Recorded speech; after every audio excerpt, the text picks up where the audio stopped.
Now, Public Works Minister, that's Sihle Zikalala, is currently in KwaZulu-Natal today. He's visiting infrastructure projects in the province, and it comes as reports emerge that some have been delayed by the so-called construction mafia.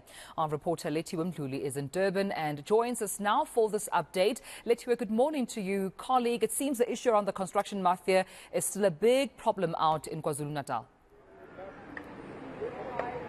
Well, Dumelo, it has been a problem for some time now, for years. And when the Minister for Public Works, Sihle Zikalala, was still the Premier in the province, it's one of those projects that he was trying to attack. We do understand that a lot of projects in the province have been under attack from construction mafias for some time. And today he's going to be visiting the Durban High Court. This is one of the projects that has been ongoing for years. And last year we saw a construction mafia coming here trying to stop the projects because they were demanding to be a part of this project.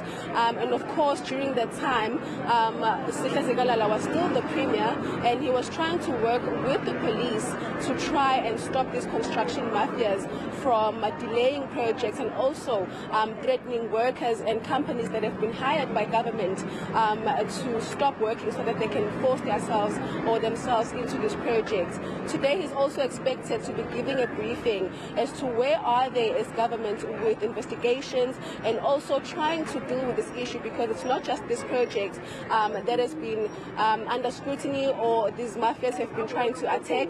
There are others that we do believe they've tried to stop over the years. I mean, last year during the floods, a lot of roads were washed away, and one of the projects that the mafias has also tried to stop before is the N2 in the south coast here in KwaZulu-Natal.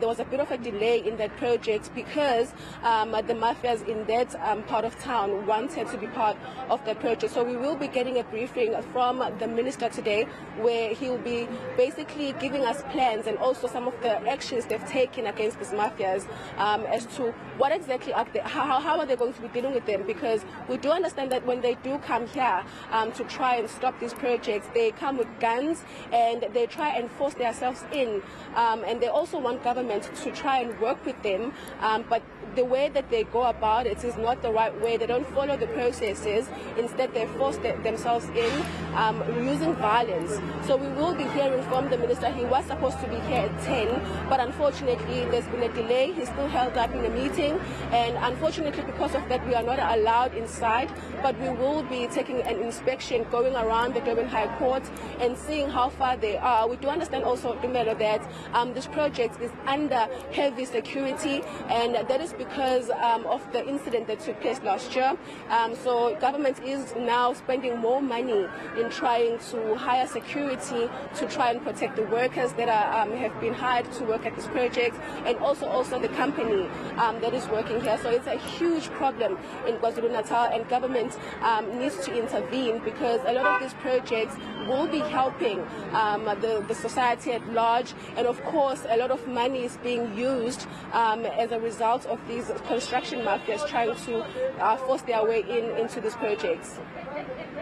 I mean, with that being said, Lethiwe, we know that the flooding out in KwaZulu-Natal has damaged a lot of infrastructure, homes included. You mentioned earlier on that these projects are meant to also benefit residents of KwaZulu-Natal. So when there are delays, it's actually a delay in making sure that there is service delivery and people's lives continue. Perhaps give us some context in terms of where there still needs to be work to be done by government in fixing some infrastructure, perhaps even some further damaged by the flooding.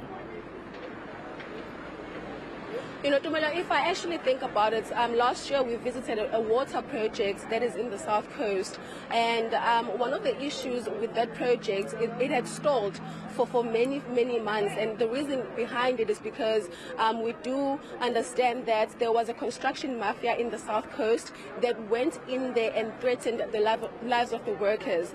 That project was worth billions, and they wanted to be part of it without following the proper procedures.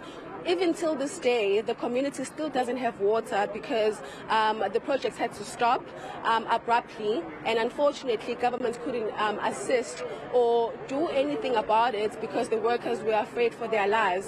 And if I think about it, the N2 in the South Coast that I mentioned, it's still under construction till this day. That project was meant to take a few months, but unfortunately, because a lot of construction mafias are demanding to be part of this project, they had to put a stop to it for some time. And then I do understand there were negotiations between government, the construction mafias, and also the police. So when you look at these things, a lot of people in the province, unfortunately, will have to just deal with these kind of things. I do understand that because the N2 in the South Coast was washed away during the floods, there was a lot of traffic that was building up in that part of town, and because of that, a lot of motorists had to divert in order for them to make it to work or to just travel around. You understand, it's the N2, it's a national road. A lot of people use that road. So because of the construction mafias putting a stop to this project, unfortunately a lot of people are affected, and I think it's time that government actually has a plan on how they're planning to deal with this. And we're going to hear from the minister if they're going to be working with the police, because when we ask the police about these things, they always say that it's an effort between the police and also government. But unfortunately, a lot of projects have been stopped because of these construction mafias wanting to force themselves into these projects.